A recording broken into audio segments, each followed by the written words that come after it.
Hi everyone. This is the last set of chapters that I'm going to be reading for you. I hope that you have enjoyed listening to James and the Giant Peach. I have enjoyed reading it to you, and I'm glad that Mrs. Paytack and I got to split the book up and you were able to listen to the story. So today I'm going to read chapters 31 through 36. How fast we are going all of a sudden, the ladybug said. I wonder why. I don't think the seagulls like this place any better than we do, James answered. I imagine they want to get out of it as soon as they can. They got a bad fright in the storm we've just been through.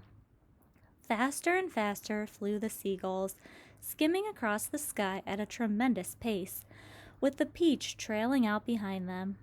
Cloud after cloud went by on either side, all of them ghostly white in the moonlight, and several more times during the night the travelers caught glimpses of cloud men moving around on the tops of these clouds, working their sinister magic upon the world below.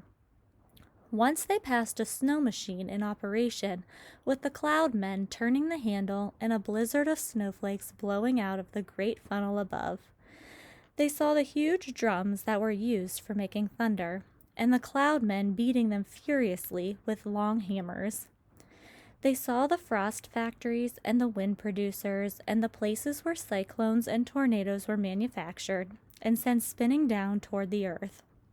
And once, deep in the hollow of a large billowy cloud, they spotted something that could have only have been a cloud men's city.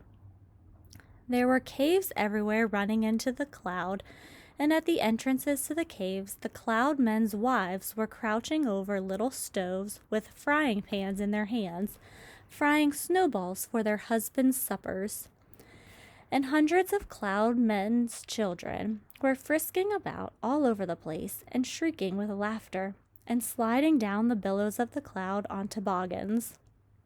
An hour later, just before dawn, the travelers heard a soft whooshing noise above their heads, and they glanced up and saw an immense gray bat-like creature swooping down toward them out of the dark.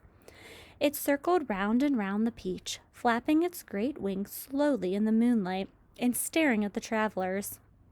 Then it uttered a series of long, deep, melancholy cries and flew off again into the night. Oh, I do wish the morning would come, Miss Spider said, shivering all over.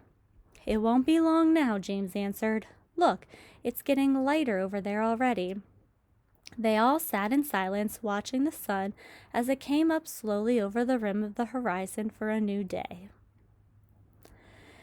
And when full daylight came at last, they all got to their feet and stretched their poor cramped bodies. And then the centipede, who always seemed to see things first, shouted, Look, there's land below. He's right, they cried, running to the edge of the Peach and peering over. Hooray, hooray! It looks like streets and houses. But how enormous it all is! A vast city, glistening in the early morning sunshine, lay spread out 3,000 feet below them. At that height, the cars were like little beetles crawling along the streets, and people walking on the pavements looked no larger than tiny grains of soot. But what tremendous tall buildings! Exclaimed the ladybug. I've never seen anything like them before in England. Which town do you think this is? It couldn't possibly be England, said the old green grasshopper. Then where is it? Asked Miss Spider. You know what those buildings are? Shouted James, jumping up and down with excitement. Those are skyscrapers. So this must be America. And that, my friends, means that we have crossed the Atlantic Ocean overnight. You don't mean it, they cried. It's not possible. It's incredible. It's unbelievable.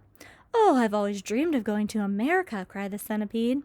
I had a friend once who... Be quiet, said the earthworm. Who cares about your friend? The thing we've got to think about now is how on earth are we going to get down to Earth? Ask James, said the ladybug. I don't think that should be so very difficult, James told them. All we have to do is to cut loose a few seagulls. Not too many, mind you, but just enough so that the others can't quite keep us up in the air. Then down we shall go, slowly and gently until we reach the ground.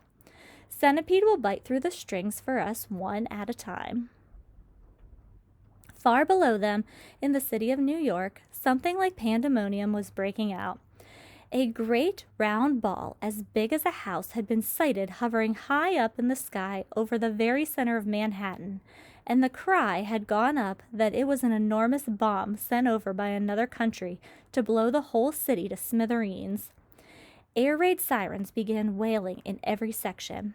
All radio and television programs were interrupted with announcements that the population must go down into their cellars immediately.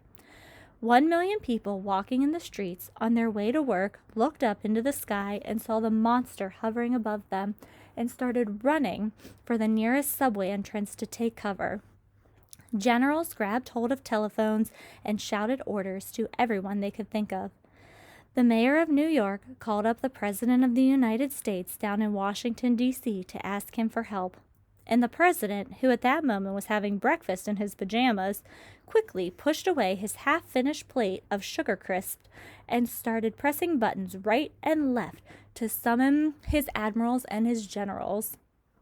And all the way across the vast stretch of America, in all the 50 states from Alaska to Florida, from Pennsylvania to Hawaii, the alarm was sounded and the word went out that the biggest bomb in the history of the world was hovering over New York City, and that at any moment it might go off.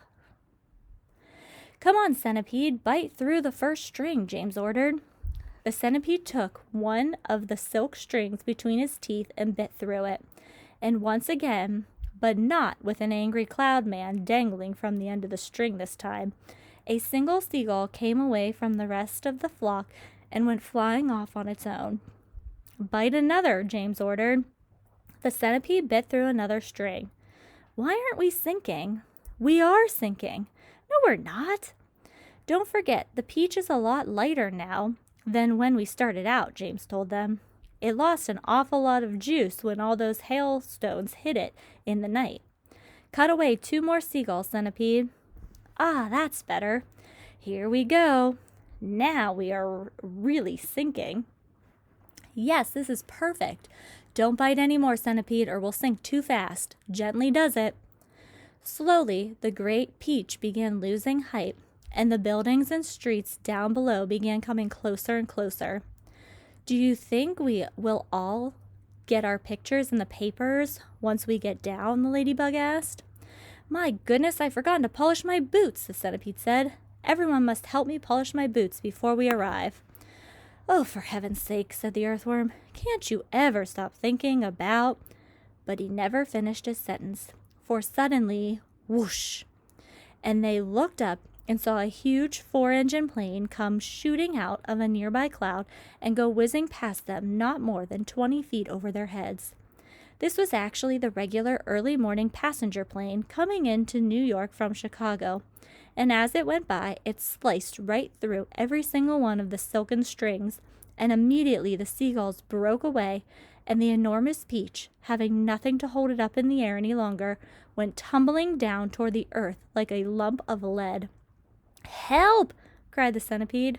"Save us!" cried Miss Spider. "We are lost!" cried the ladybug. "This is the end!" cried the old green grasshopper. "James!" cried the earthworm. "Do something, James! Quickly do something!" "I can't!" cried James. "I'm sorry. Goodbye.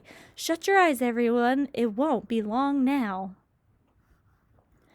Round and round the upside down went the peach as it plummeted toward the earth, and they were all clinging desperately to the stem to save themselves from being flung into space.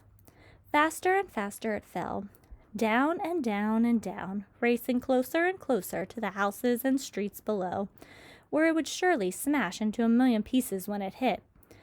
And all the way along Fifth Avenue and Madison Avenue, and along all the other streets in the city, people who had not yet reached the underground shelters looked up and saw it coming, and they stopped running and stood there staring in a sort of stupor at what they thought was the biggest bomb in all the world falling out of the sky onto their heads.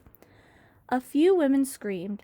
Others knelt down on the sidewalks and began praying aloud. Strong men turned to one another and said things like, "I guess this is it, Joe," and "Goodbye, everybody, goodbye." And for the next 30 seconds, the whole city held its breath, waiting for the end to come. "Goodbye, Ladybug," gasped James, clinging to the stem of the falling peach. "Goodbye, Centipede. Goodbye, everybody." There were only a few seconds to go now, and it looked as though they were going to fall right in among all the tallest buildings. James could see the skyscrapers rushing up to meet them at the most awful speed, and most of them had square flat tops, but the very tallest of them all had a top that tapered off into a long, sharp point, like an enormous silver needle sticking up into the sky. And it was precisely onto the top of this needle that the peach fell. There was a squelch. The needle went in deep, and suddenly there was the giant peach, caught and spiked upon the very pinnacle of the Empire State Building.